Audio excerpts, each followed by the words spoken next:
Quero ler com vocês um texto do Evangelho de Marcos. Marcos, capítulo 1, do verso 40 até o verso de número 45.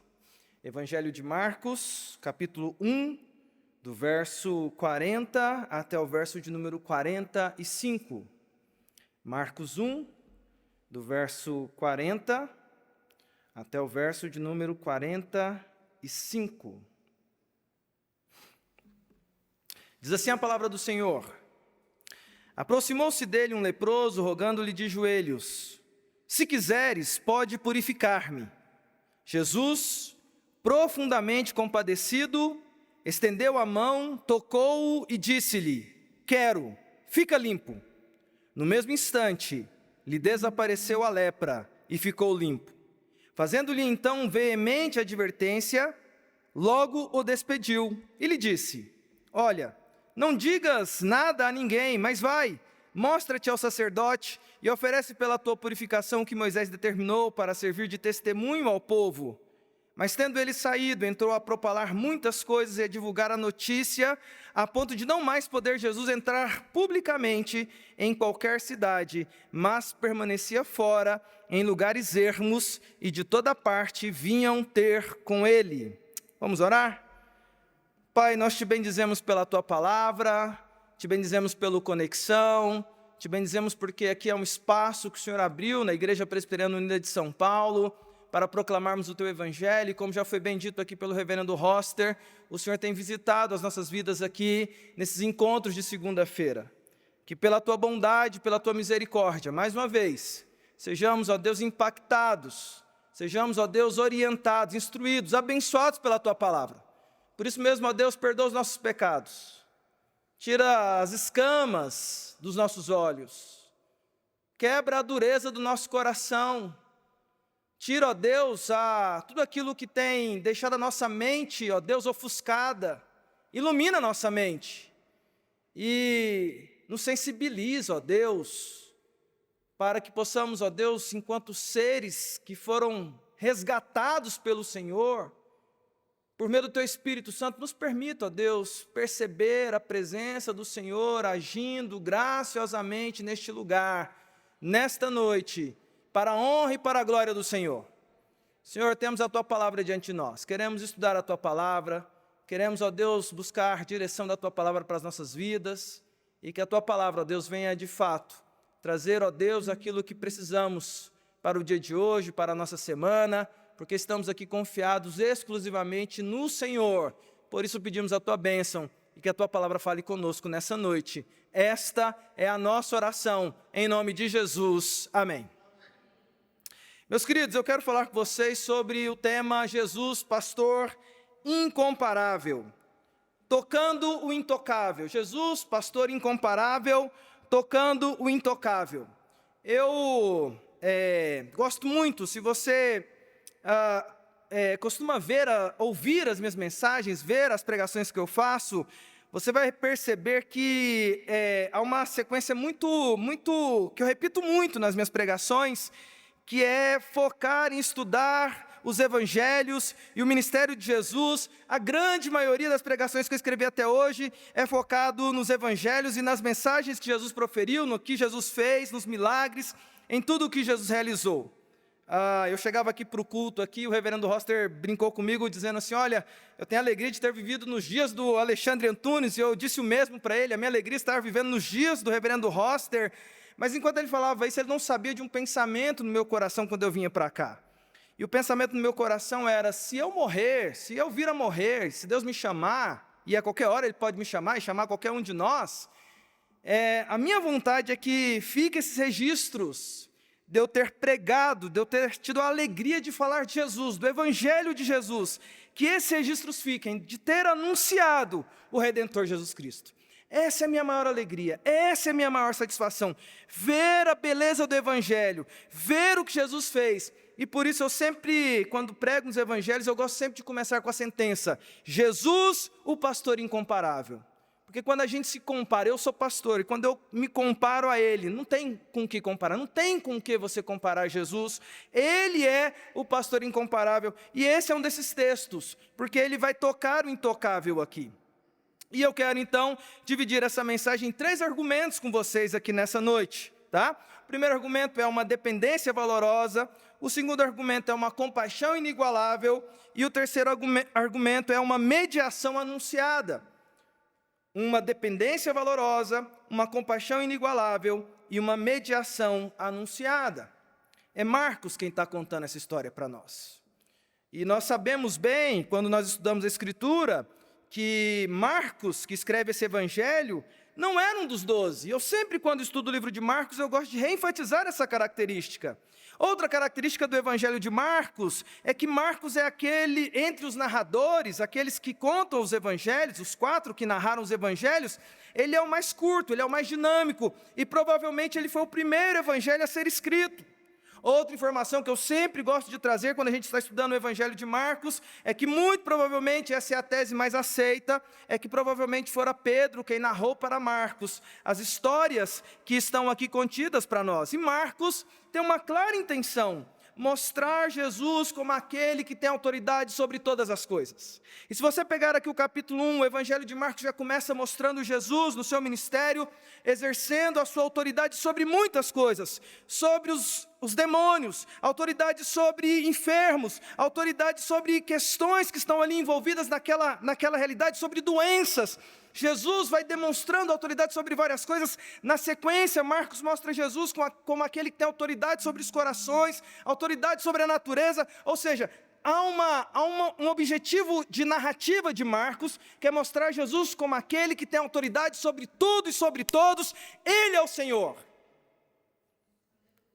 E aqui nesse texto, Marcos descreve para nós uma linda história que também é narrada por Mateus e por Lucas. Marcos vai mostrar para nós um encontro que aconteceu entre Jesus e um leproso. É interessante que aqui a gente percebe que Jesus está de viagem. E é interessante porque a narrativa apresenta para nós, quando nós estudamos os evangelhos, que muito provavelmente esse leproso apareceu como que de surpresa para eles. E ele vai até Jesus. E aí nós temos essa linda história. Jesus, o pastor incomparável, tocando o intocável. O meu primeiro argumento com vocês é que esse texto aqui mostra para nós, esse texto apresenta para nós uma dependência valorosa. Eu gosto dessa história. Versículo 40 diz assim para nós: aproximou-se dele um leproso, rogando-lhe, de joelhos, se quiseres, podes purificar-me. Nós temos aqui, meus irmãos, um presbiteriano ali na época de Jesus. Porque esse homem, apesar de ser acometido por uma doença que impactou a sua vida, e nós vamos falar daqui a pouquinho sobre o que essa doença causava, esse homem está ali atingido, esse homem está ali à margem, esse homem está ali em desespero, esse homem tem a sua vida totalmente impactada por causa dessa tragédia, dessa doença que o acometeu, mas esse homem tem uma boa teologia. E esse homem tem uma dependência, nós não sabemos quem é esse homem, nós não sabemos que informações que ele tinha, nós não sabemos que construção mental esse homem tinha, mas quando ele vem até Jesus, a postura desse homem é uma postura que me chama a atenção, porque é uma postura de uma humildade de coração verdadeira, que é causada por uma boa visão das coisas, uma boa leitura das coisas. Ou seja, ele não chega até Jesus com nenhum tipo de arrogância, ele não chega a Jesus com nenhum tipo de determinação, ele não chega a Jesus com nenhum tipo de pedido arrogante, mas ele diz nas suas palavras claramente, e isso é uma oração presbiteriana, ou não? Se quiseres, não é assim que a gente ora? O Senhor pode fazer algo maravilhoso. Se quiseres, o Senhor pode me purificar. Meus irmãos, aquele homem enfrentava uma luta terrível. Mas a luta terrível não fez com que aquele homem tivesse violada a sua concepção de como as coisas são. E ele se achega diante de Deus, e é interessante porque Marcos vai dizer que antes dele fazer o pedido, ele diz que esse pedido vem de um rogo, de uma prece, de uma súplica, que esse homem faz de joelhos. Ele se prostra, ele é quebrantado, ele é humilde, e ele apresenta a dependência que está expressa externamente pela sua postura, mas é expressa nas suas palavras, que mostram e abrem uma janela para o seu coração. E no seu coração, a oração que ele faz é: se o Senhor quiser, se o Senhor assim quiser, se for da tua vontade, se for do teu querer, o Senhor pode me purificar. Meus queridos irmãos, essa é a primeira lição que eu quero deixar para nós aqui nessa noite. Essa dependência desse homem aqui atingido por uma lepra nos ensina que mesmo diante das circunstâncias que às vezes nos acometem, mesmo em meio às lutas que chegam até nós, mesmo quando muitas vezes situações adversas se apresentam na nossa jornada, nós não podemos perder de vista quem nós somos e quem o nosso Deus é. E um coração dependente, um coração que realmente é humilde, um coração quebrantado, ele deve permanecer quebrantado, humilde e dependente, mesmo em meio às batalhas. Vez ou outra, a gente tem uma expressão que fala muito hoje em dia, que eu acho engraçado, é um meme que o pessoal usa, né? Fala assim, o brilho foi sumindo. O brilho foi sumindo, assim, você vê o brilho da pessoa sumindo, né? É um meme que as pessoas usam. Às vezes as lutas, as adversidades faz com que a gente comece a começar a duvidar, a temer. E é interessante esse homem que mesmo atingido de maneira tão profunda sobre essas dores pelas quais ele passava, aquilo não modificou a sua convicção de quem ele era e de quem era aquele diante de quem ele se colocava de joelhos. Para ele se ajoelhar, ele tem uma noção que ele está diante de alguém especial, porque ele faz uma oração, uma prece, e a prece é: se o Senhor quiser, se for a tua vontade, o Senhor poderá me purificar. Que nós possamos, diante da nossa jornada, manter a humildade, manter o coração quebrantado, manter a nossa dependência de Deus em todo o tempo. Porque se o Senhor quiser, grandes coisas podem acontecer nas nossas vidas. Basta Ele querer, basta uma palavra de Deus, basta uma ordem de Deus e absolutamente tudo muda. A nossa oração tem que continuar sendo: se o Senhor quiser, o Senhor pode. Se for da tua vontade, o Senhor pode. Não é da nossa habilidade, não está em nós decidir, está no Senhor decidir. Mas se o Senhor quiser, o Senhor pode. Basta uma palavra de Deus e tudo muda. Isso me leva ao meu segundo argumento.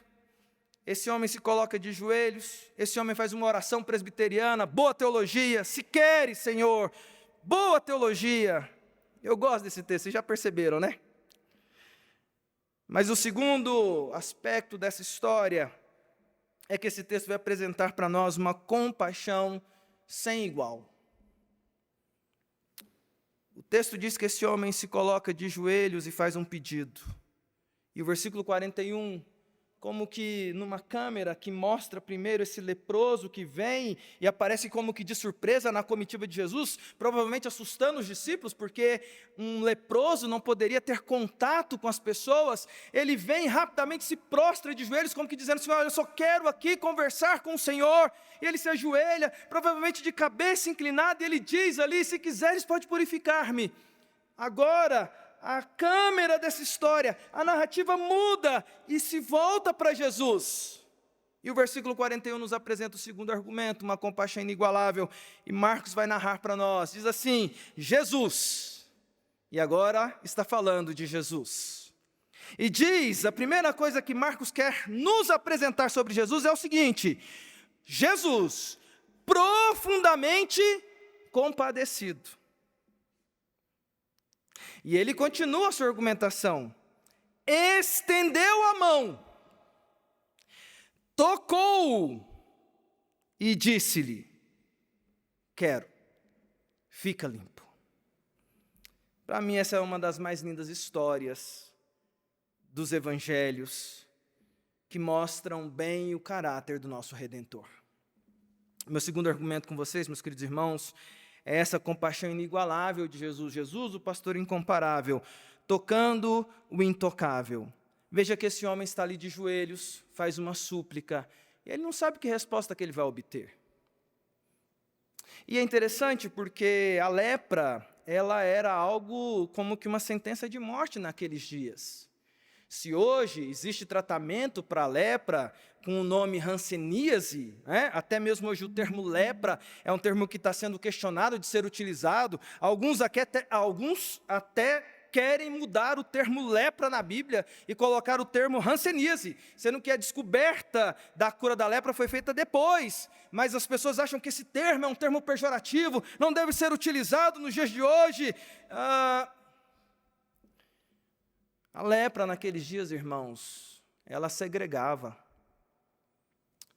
A lepra deformava a pessoa em várias camadas, porque à medida que a pessoa descobria que ela tinha lepra, era uma sentença de morte e uma sentença de morte social. O indivíduo, ele precisava agora estar fora do convívio dos seus. Ele não podia ter ali coisas básicas como um aperto de mão, ele não podia estar ali junto da família, não podia usar os mesmos utensílios que a sua família utilizava. Portanto, para um leproso, ele era colocado de maneira irremediável num contexto de estar à margem da sociedade. Ele ficava excluído da sociedade. E essa exclusão era uma exclusão que ele via as pessoas se afastando dele, mas ao mesmo tempo aquilo ia deformando também à medida que os meios que ele tinha ali para se ver, para se enxergar, seja usando um espelho, seja vendo ali pelo reflexo do lago, seja os meios que fossem para ver o reflexo que a pessoa tinha, ela também, à medida que o tempo ia passando, a lepra ia destruindo essa pessoa, socialmente e pessoalmente falando. A lepra, que começa geralmente com uma mancha e que vai causando ali por uma sensação de aquilo estar indolor, aquilo vai progredindo, aquilo vai avançando.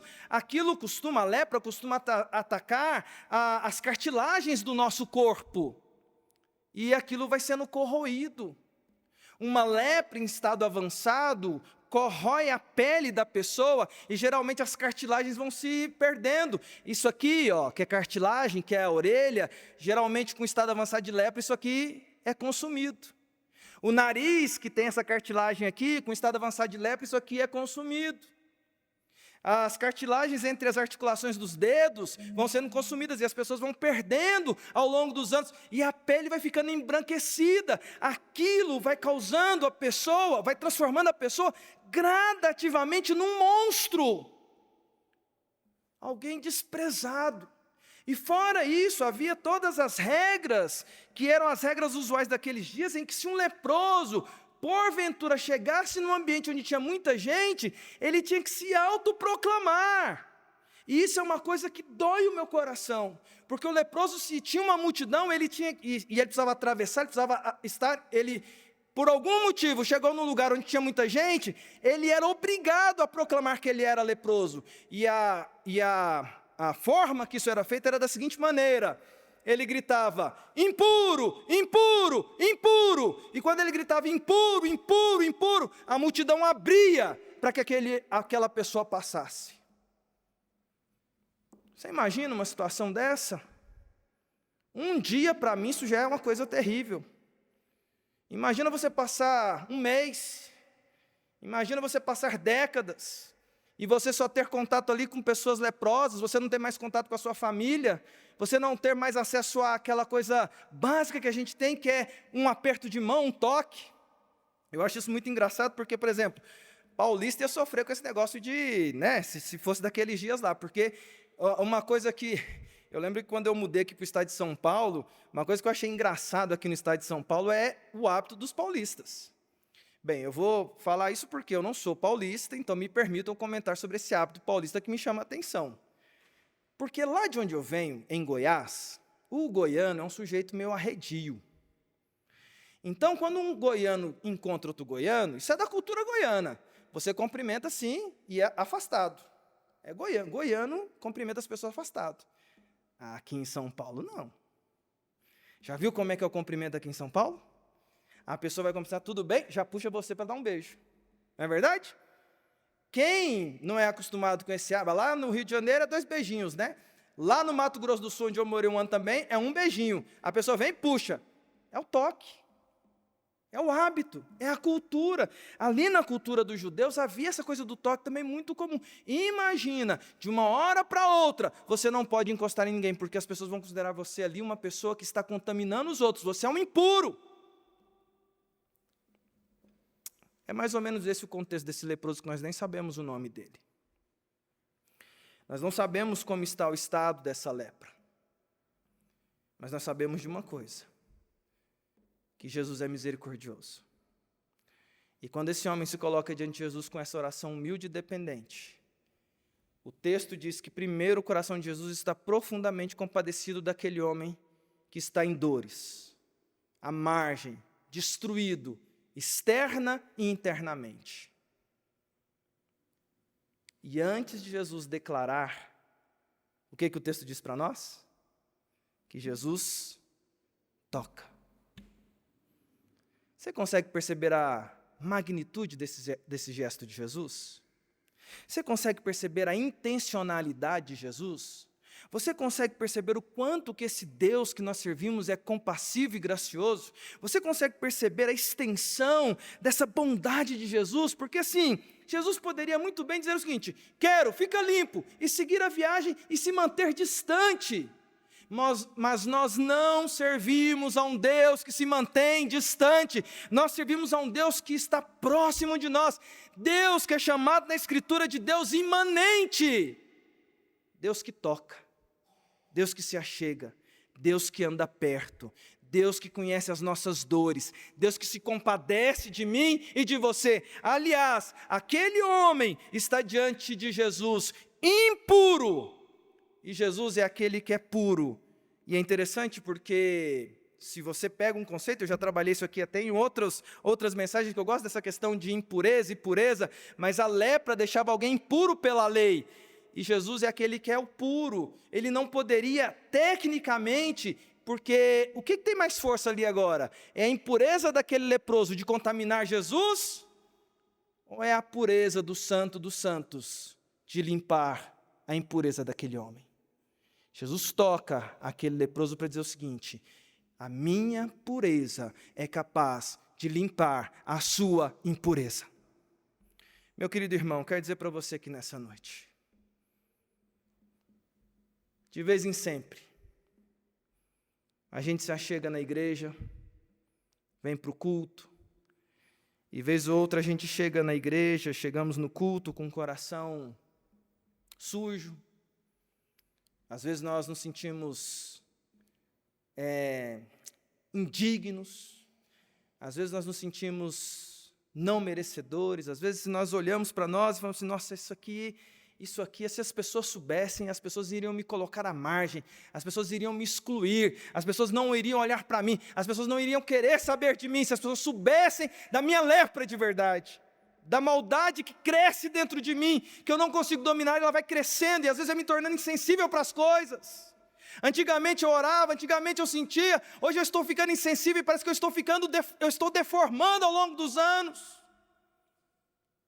Eu quero dizer para você, se você está nessa situação nessa noite, eu quero dizer para você que eu creio que esse Jesus que o Roster disse aqui no começo do culto, que ele disse: olha, eu sinto a presença de Deus neste lugar, eu creio na presença de Jesus neste lugar, e eu creio que Jesus é poderoso para andar, seja aqui com os que estão na igreja, seja com quem está assistindo em casa, e limpar você da sua mazela e da sua impureza. Jesus é poderoso para nos tocar e nos purificar. Ele pode dizer aqui nessa noite: eu quero purificar essa vida. A beleza do texto prossegue dizendo que imediatamente, irmãos, isso é maravilhoso, porque um processo de degradação que provavelmente era de anos e anos e anos, e aqui o texto não dá informações, portanto permite aqui uma inferência e uma imaginação. Eu imagino esse indivíduo aqui, irmãos, e aqui eu quero pegar a minha imaginação, sem outros adjetivos, sem outras ajudas, seja de séries, outras coisas. Eu prefiro aqui agora nesse momento usar a minha imaginação sobre esse texto aqui, com as informações que são dadas. Eu não sei que estado que estava esse leproso, mas eu imagino que o estado era avançado. Eu imagino que talvez esse homem não tinha mais as cartilagens das suas orelhas. Eu imagino que esse homem não tinha mais as cartilagens do seu nariz ali, fazendo com que ele tivesse esse formato de nariz como as outras pessoas. Eu imagino que a pele dele já estivesse embranquiçada, e ele usasse até ali um capuz para poder ali se esconder, mas a pele toda destruída pela lepra. E o texto diz que Jesus o toca misericordiosamente e diz: quero, fica limpo. E o texto diz que imediatamente aquele homem ficou curado. E o texto diz: desapareceu a lepra e ele ficou limpo. Meu querido irmão, o que Deus tem para fazer na sua vida, Ele é poderoso para fazer hoje.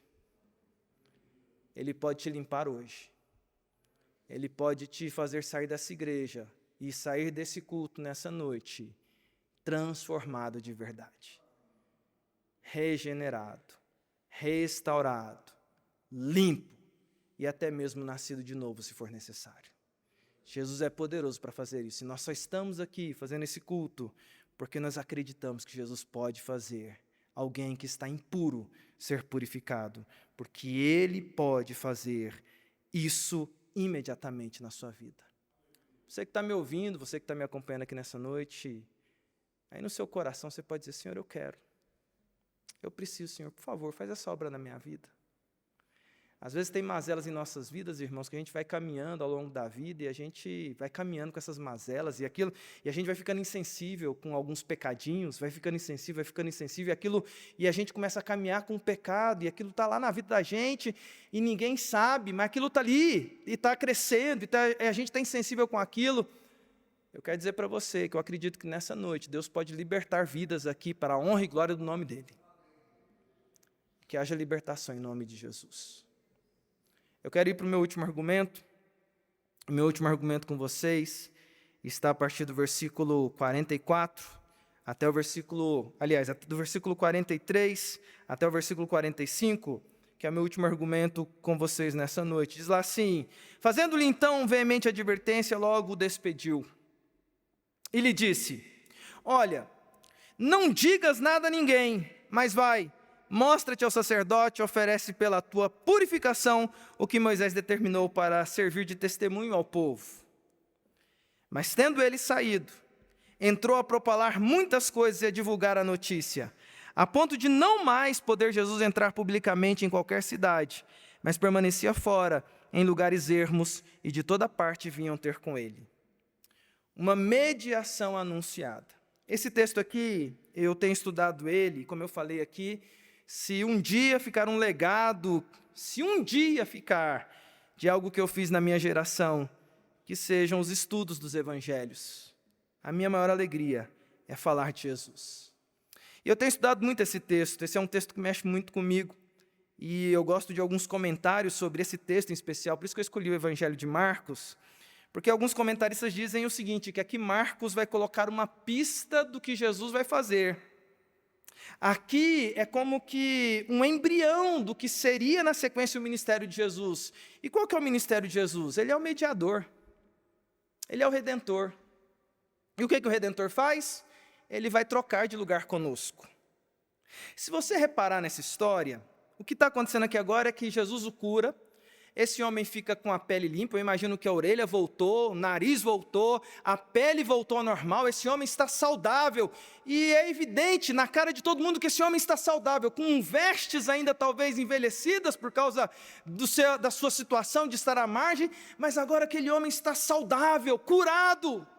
E Jesus diz para ele: olha, vai cumprir o que está determinado na lei. E o que está determinado na lei é que você vá lá e vai fazer o sacrifício que é feito, oferece a purificação como é feita por todos aqueles que se apresentam como curados, vai apresentar perante o sacerdote vai dar a validação de que você está saudável, ele vai declarar: este homem está puro, ele agora pode voltar ao convívio da comunidade.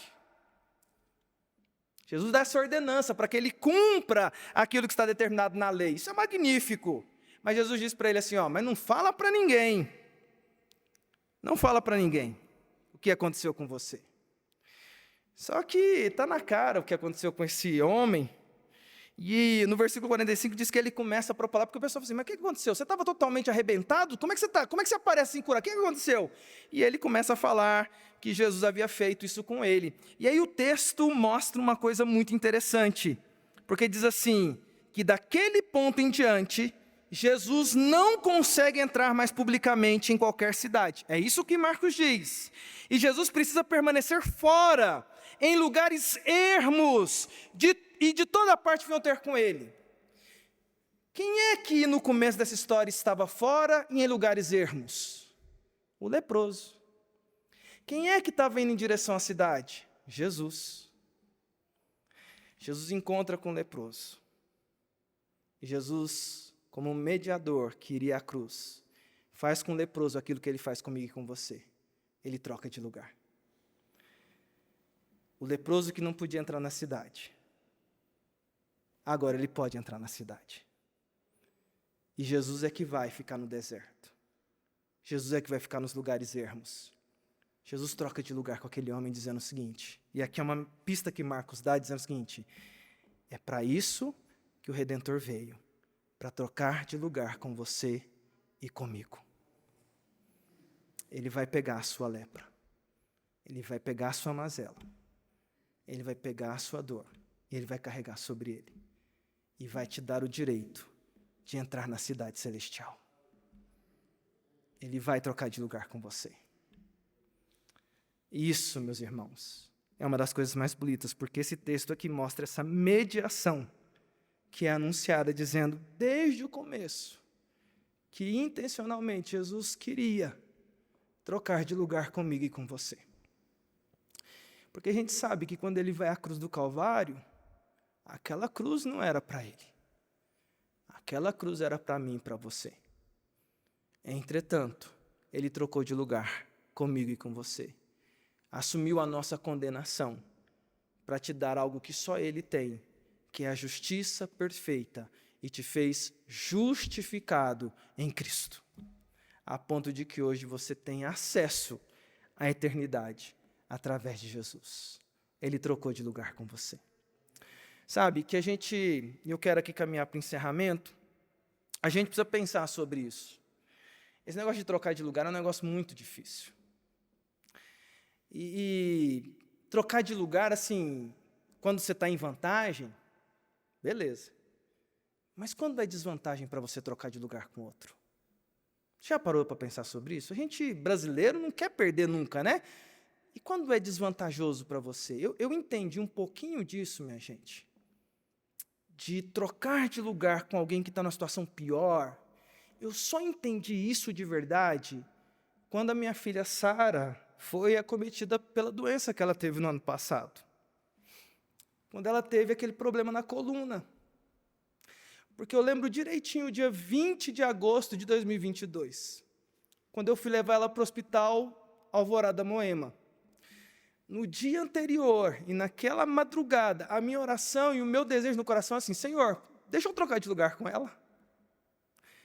Deixa eu pegar o lugar da Sara. Deixa eu ir para a mesa de cirurgia. Deixa eu ficar lá 7 horas. Deixa eu ir para a UTI. Mas não deixa ela não, Senhor. Deixa eu trocar de lugar com ela. Dá minha saúde para ela, Deus. Passa para mim essa enfermidade que ela está passando, que eu aceito. E nesse dia eu entendi como que é esse negócio que a gente troca de lugar. A gente só troca de lugar com outra pessoa quando a gente ama com amor ágape. É só quando a gente ama.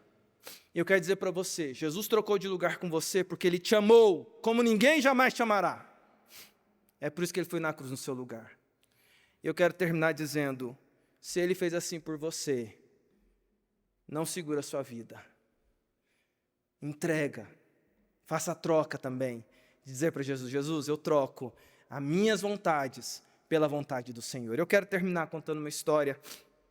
Essa história eu ouvi ela do reverendo Ronaldo Lidório. E há muitos anos atrás, mas foi uma história que me impactou no início do meu ministério. Nos primeiros anos do ministério, na época não tinha a APECOM ainda, mas tinha a RPC, né? Era CNE, mas tinha os que produziam o vídeo, era RPC. A RPC produzia vídeos, e eles produziram junto com a LPC uns vídeos de pregações. Isso lá em 2004, 2003. E eu lembro que eu comprava as pregações do Hernandes, comprava as pregações do Ronaldo Lidório, aquilo para mim era uma bênção, porque me edificava muito. Início do meu ministério, buscando esses homens exemplares, e eu lembro de uma pregação do reverendo Ronaldo Lidório que me impactou profundamente no início do meu ministério, mas em especial, não a pregação, mas uma história que ele conta no final e que eu quero contar para vocês aqui nessa noite. Essa história que o Ronaldo Lidório conta é uma história que está aí na internet, que é a história do oleiro que evangelizou os esquimós. Eu amo essa história, porque conta que por volta lá de 1727, século XVIII, já ali no momento do avivamento dos moravianos, num período que passou já para o final desses 100 anos de avivamento entre os moravianos, diz que uma noite o conde von Zinzendorf teve um sonho. E no sonho foi muito claro dito para ele o seguinte: olha, você vai lá desafiar o oleiro para que ele seja um evangelista entre os esquimós. O conde von Zinzendorf interpretou aquilo, esperou, ficou meio receoso com essa história, né, porque eles tinham ali um projeto missionário muito amplo, muito avançado, muitos povos foram impactados pelos moravianos. O ministério ali do von Zinzendorf, conde von Zinzendorf, foi uma coisa exponencial, mas aquilo ali era um período já no final desse avivamento, desse tempo, dessas heranças que eles tinham. Mas ele ficou com o coração quebrantado e falou assim: não, se está incomodando meu coração, eu vou lá desafiar o oleiro. E ele chega no oleiro e fala assim: olha, Deus tem me impactado para desafiar você a evangelizar um povo lá no Alasca, que são os esquimós. Esse povo não alcançado, a gente quer alcançá-los, e Deus está falando no meu coração para desafiar você. A história diz que o oleiro era um homem muito simples daquele povo. E, ouvindo o desafio do conde von Zinzendorf, ele falou assim: olha, eu só preciso fazer uma oração aqui e já te respondo. Mas, antes de que ele orasse, o conde von Zinzendorf falou para ele o seguinte: olha, eu preciso te falar 2 coisas. 3. A gente não sabe direito como é que chega lá nos esquimós. A segunda coisa, a gente não tem recurso para dar para você, a gente não tem dinheiro, estamos aqui numa situação já sem condições. E a terceira coisa que eu quero dizer para você: a gente não tem como mandar uma equipe com você, é você sozinho. Aí o oleiro falou assim: não, deixa eu fazer uma oração. E diz que ele abaixa a cabeça na presença do conde, faz uma oração, e quando ele encerra a oração, ele diz assim: eu só queria fazer um pedido, conde. Pois não. Ele diz assim: eu só queria um par de sandálias. A história não conta isso, mas muitos acreditam, e o Ronaldo Lidório fala dessa forma, que provavelmente aquele homem era tão pobre que nem sandálias ele tinha. Ele pede um par de sandálias. O conde imediatamente fornece as sandálias para ele, ele vai para casa. No outro dia de madrugada, o conde pega e fala assim: não, eu vou lá, dá algumas instruções a mais para o oleiro. E quando ele chega lá na casa do oleiro, está chamando o oleiro lá na porta, alguém vem e diz assim: não, era muito de madrugada, quando ele pegou as suas malas e foi, dizendo que tinha uma importante missão a fazer em nome do Senhor Jesus. A história não fala o nome do oleiro. A história não fala detalhes sobre quem era o oleiro. A história só registra esse frame desse momento do conde Zinzendorf, desse apelo missionário, desse oleiro que aceita o apelo. Mas a história registra que hoje, entre os esquimós, se você chega lá hoje, 50% dos esquimós são cristãos. Isso é um dado histórico, isso é um dado real. Sabe o que me chama a atenção nessa história? Tudo acontece quando alguém entende o grande amor de Jesus. E ao entender o grande amor de Jesus, diz: Senhor, por causa desse grande amor, o Senhor trocou de lugar comigo. Quem sou eu para fazer a minha vontade? Na minha vida, faça-se o teu querer. Basta que na minha história o Senhor me use para que o teu nome seja glorificado. Que Deus nos abençoe, queridos irmãos. Que, como esse leproso que não tinha nome, passou para a história sem nome. Que o oleiro, que eu contei a história aqui de von Zinzendorf, entrou para a história sem a gente saber o nome dele.